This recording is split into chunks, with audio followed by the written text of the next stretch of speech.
Hoda. I'm the Dash Dietitian. Today we'll be going over how to support someone during mealtimes.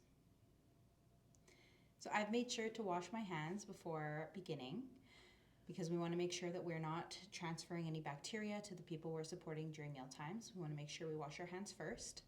There are a few things that we want to keep in mind during mealtimes. We want to make sure that they're as stress-free as possible and as enjoyable as we can make them. So there are some items that the person you're supporting might need to make mealtimes easier for them. Some people might need a different adaptable plate. So this one has a lip. Some plates are sectioned. There are also suction plates and different types of plates. So whatever the occupational therapist has recommended for that person, you want to make sure that you have that available. There are also built-up utensils that can make things easier for the person you support. So if these were recommended by the occupational therapist, please make sure to have them during mealtimes. There are things called nosy cups. So there's a little cutout here. The person would drink from this side, and it would help them pace themselves if they are really quick drinkers.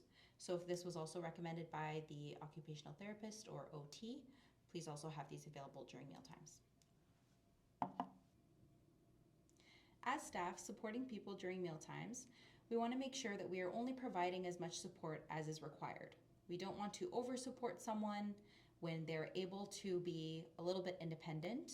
We want to give them freedom to use that independence. We also don't want to under-support someone where they might need our help and we are not assisting them. So if the person only needs help opening containers or cutting up their meal, then that's as much help as I want to provide.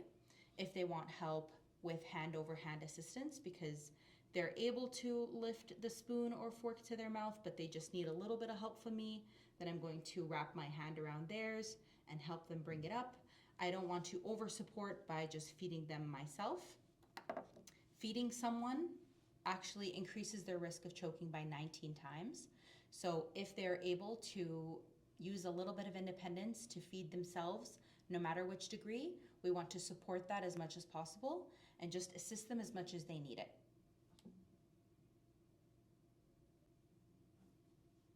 Today I'll be supporting Kristen during her meal. I have a clothes protector that she always requires during her meal times.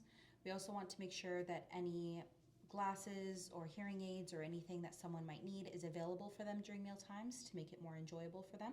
So Kristen, do you have anything you might require? I have got your glasses. Great. And I'm going to pull out the clothes protector here. Notice I am sitting next to Kristen.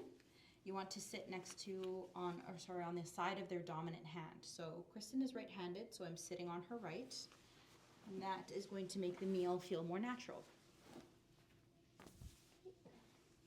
Just putting the clothes protector around you, Kristen, here to make sure that you are nice and covered. And I've got your plate ready. Got your fork and your spoon. And today we're going to be having pudding. This is vanilla, and we've got a banana for you. It's important to also describe what the person's going to be eating, especially if the person has a modified meal. So people on pureed diets or minced diets, sometimes you can't tell what kinds of foods are being served. So it's important to describe the meal so that they are aware and know what to expect when they have their first few bites. Okay, I've also got her water, and we're ready to begin. We want to make sure the meal is warm and appetizing. So if Kristen really likes a certain condiment and she's not enjoying her meal so much, I can ask if she would like it altered in any way. Maybe she really enjoys ketchup, so I can add that to her meal. Make sure that it's something that they enjoy. If it would require a little bit of warming up, maybe I could put it in the microwave for a few seconds just to make the meal a little bit more enjoyable for her. So today we have a banana that's sliced up. We've got vanilla pudding. And for example, we're going to start with her needing hand-over-hand assistance. So she is able to bring the utensil up to her mouth, but she just needs a little bit of assistance from me. So Kristen, if you want to go ahead and get started, I'm just going to provide her with as much support as she requires. There we go. So that's first slice of banana. Do you want to keep going with the banana, or would you like some pudding? No? Okay, I'll give you some time. So I'm watching her take her bite. I want to watch for her swallow and indicate that she's ready for the next bite before I help her with the next bite. Ready? Okay, so maybe some pudding now? Yeah? Okay, here.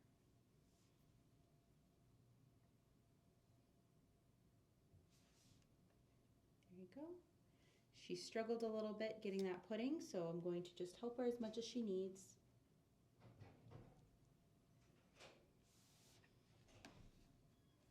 Good. It's nice to offer sips of fluid between bites, sorry. So if that's something that she prefers, something you will learn in time, but I can offer it to her and see if she wants it. Water.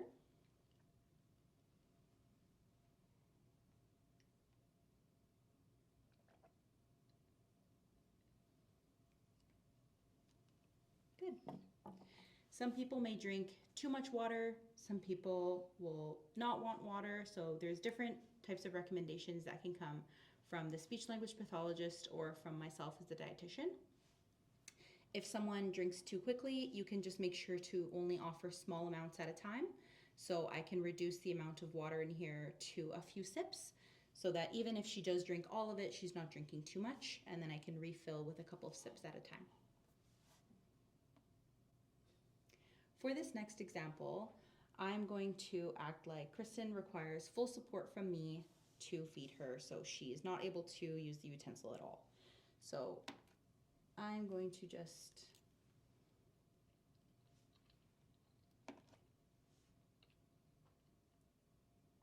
watch her. So she's looking like she's having a little bit of difficulty. You can see a pained swallow and a cough. These are signs that we want to be mindful of because they could signal that she's struggling with her meal, she's struggling chewing or swallowing, and these are things that the dietitian should be aware of. Your location supervisor should also be aware of, so that we can assist her making the meal more safe and more enjoyable for her.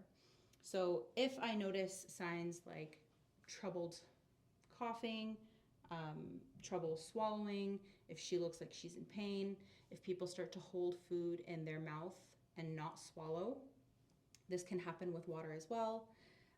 Then I will tell my location supervisor. The location supervisor will reach out to the dietitian, who will come and do a meal observation and decide whether an assessment might be required by a speech language pathologist so that we can maybe change the meal to make it more safe for her.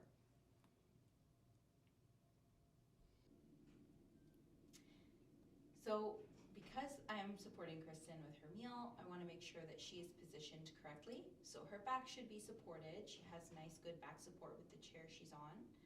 You can see that she's sitting with her thighs also supported. Her knees are at a 90-degree angle, and so are her feet. They are touching the ground. Her arms are also supported, so she's got a table under here. If the person you're supporting is using a wheelchair, you want to make sure that they have the support under their arms. Might be they need a pillow, or they might need a little table attachment. Their feet should be supported on the wheelchair as well to make sure that they are at 90 degrees with their hips back supported, their hips with the chair 90 degrees, their knees should be 90 degrees, and their feet should be 90 degrees.